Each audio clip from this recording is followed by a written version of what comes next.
Hello everyone, you are watching Lawrence. दोस्तों, बुद्धा जी की एक थॉट, एक विचार है, यानी अगर हम लोगों की लाइफ में कोई प्रॉब्लम आती है तो उसको छोटा समझ करके इग्नोर नहीं करना चाहिए। हो सकता है फ्यूचर में वो हम लोगों के लिए एक बहुत बड़ी मुसीबत बन करके आ जाए। ये मैंने क्यों बताया दोस्तों आपको, क्योंकि हमारे कंट्री के अंदर ऐसी बहुत सारी चीज़ें थी जिनको इग्नोर किया गया। उनका जब फ्यूचर देखा गया तो बहुत बड़ी मुसीबतें बन करके वो हम लोगों के सामने आई हैं। जैसे फर्स्ट मैं आप लोगों को बता दूं, जनवरी 2020 में ही कोविड का फर्स्ट केस आ गया था, बट उसको इग्नोर किया गया। दिल्ली के अंदर इलेक्शन के लिए रैलियाँ की गई। मोटेरा स्टेडियम में ट्रंप को बुलाया गया स्वागत के लिए, वहाँ पे भीड़ इकट्ठा भी की गई। गरीबी छिपाने के लिए दीवारें कराई गई, लेकिन लोगों की ज़िंदगी बचाने के लिए कोई एक स्टेप नहीं लिया गया। अब वो हम लोगों के सामने इतनी बड़ी प्रॉब्लम बन करके आई कि मार्च 21 को 2020 में ही लॉकडाउन इम्पोज करना पड़ा। अब दोस्तों यहाँ पे क्वेश्चन ना उठे कि आप लोगों ने इतनी भीड़ इकट्ठा कैसे की मोटेरा स्टेडियम में, तो इसके लिए तबलीगी जमात को टारगेट किया गया कि ये जो कोरोना वायरस के केसेस हैं तबलीगी जमात ने फैलाए हैं। दोस्तों, कोई भी फैलाए, लेकिन आप लोगों का हेल्थ सिस्टम कहाँ था, ये बात एक अलग है। बट यहाँ से काफ़ी ट्रेंड चलाए गए, हिंदू मुस्लिम होने लगी। व्हाट्सएप यूनिवर्सिटी के अंदर से नए नए मैसेज निकल करके आने लगे, लोगों को टारगेट किया गया, बहुत परेशान किया गया लॉकडाउन के चलते। एक तो गरीबी इतनी आ गई थी, काम नहीं था, दूसरा परेशानियाँ बहुत कराई गई। नेक्स्ट, तबलीगी जमात का मुद्दा खत्म हुआ, देन मिल गया सुशांत सिंह राजपूत का। फिर उसका एक बड़ा ट्रेंड चलाया गया, काले जादू, पता नहीं कौन कौन सी चीज़ें बताई गई। नेक्स्ट, वो ख़त्म होने लगा तो कोविड के केसेस भी कम होने लगे। जैसे ही वक्त गुजरने लगा, लोगों के बिजनेसेस खड़े होने लगे, फिर से इम्प्रूव चीज़ें दिखने लगी। लग रहा था कि सारी चीज़ें ट्रैक पे आ गई हैं। दिसंबर के अंदर कुछ एक्सपर्ट्स ने बताया कि कोई भी वायरस हो, उसका म्यूटेंट होता है, यानी उसका सेकेंड वेव आता ही आता है। वो कितना ज़्यादा आता है, कितना कम आता है, ये एक डिबेटेबल क्वेश्चन है, बट आता ज़रूर है। इस बात को इग्नोर किया गया, यानी दिसंबर के बाद से हमारे पास में इतनी सारी वैक्सीन थी कि काफ़ी लोगों को इंडिया की वैक्सीन को दिया जा सकता था, और ये जो प्रॉब्लम, ये क्राइसिस आज देखने को मिला है, शायद ये नहीं होता। बट दोस्तों, उस प्रॉब्लम को इग्नोर किया गया, और उस प्रॉब्लम को इग्नोर करने से आज आप फ्यूचर देख सकते हो उस प्रॉब्लम का, कि लोगों के पास जॉब्स नहीं हैं। जितने बिजनेसेस जो दोबारा इम्प्रूव किए थे वो सब खत्म हो गए हैं, ट्रेड थे वो ख़त्म हो गए हैं, एजुकेशन बिल्कुल निपटा दी गई है। और दोस्तों, लोगों के इतने बुरे तरीके से ब्रेन वॉश किया गया है कि वो उनको हिंदू मुस्लिम लोगों से बाहर निकलने की कोई फुर्सत नहीं है। फार्मिंग लोग आज वहाँ बैठे हुए हैं। ये सारी चीज़ें सिर्फ एक इंसान के डिसीजन से हो रही हैं। एक इंसान का डिसीजन ही इतने सारे लोगों को परेशान करके रख दिया है। अब यहाँ पर centre for monitoring Indian economy ने एक रिपोर्ट रिलीज़ की है, जिसमें बताया गया है कि 15 मिलियन लोगों ने अपनी जॉब खो दी है सिर्फ मई के महीने में। मई के महीने में 1.5 करोड़ लोगों ने अपनी जॉब खो दी है, यानी 1.5 करोड़ का अंदाज़ा आप इस तरीके से लगा सकते हो। मोदी जी ने कहा था कि जब मेरी सरकार होगी तो 2 करोड़ रोजगार में 1 साल में दूंगा। अगर मोदी जी देने पे आ जाए ना तो 1.5 करोड़ तो बहुत एक ह्यूज टाइम चाहिए होता है इतने सारे लोगों को भर्ती करने के लिए। तो सोच सकते हैं आप कि कितना पीछे चला गया हमारा कंट्री उस एक गलती की वजह से। और अगर मई और अप्रैल को मिलाकर देखा जाए तो 23 मिलियन लोगों की जॉब गई है, यानी 2.3 करोड़ लोगों की यहाँ पे जॉब चली गई है। जितना 1 साल का वादा मोदी जी ने किया था उससे ज़्यादा तो यहाँ पे लोगों की जॉब चली गई है 2 महीने के अंदर अंदर। और इतना क्राइसिस बढ़ गया है कि पहले से ही अनएम्प्लॉयमेंट को लेकर के इतने सारे क्वेश्चंस उठ रहे थे, लोग प्रोटेस्ट कर रहे थे, बच्चे डिसलाइक लाइक वाला कॉन्सेप्ट खेल रहे थे, ऑनलाइन प्रोटेस्ट कर रहे थे। किसी की कोई नहीं सुनेगी, ताली और थाली बजाकर स्वागत कर दिया गया।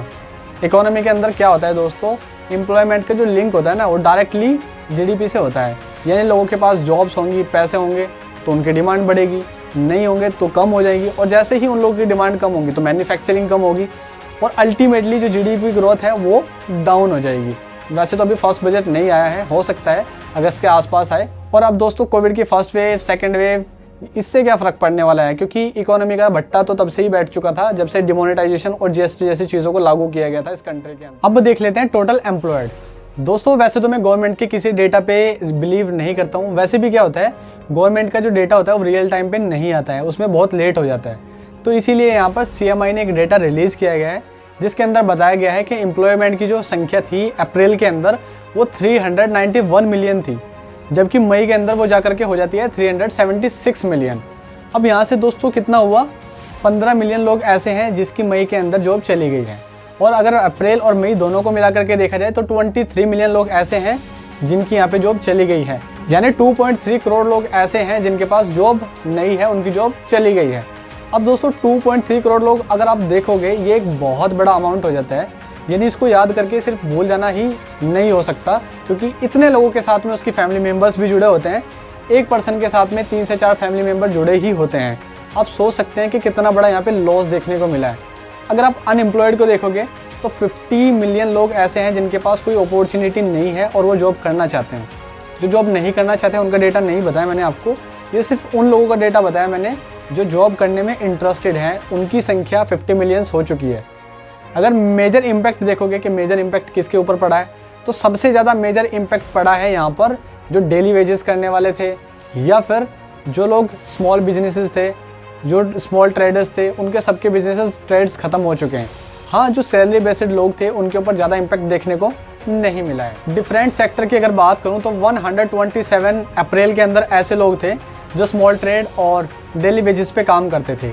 मई के अंदर वो हो जाते हैं 110 मिलियन, यानी 17 मिलियन लोग ऐसे हैं जो अनएम्प्लॉयड हो जाते हैं।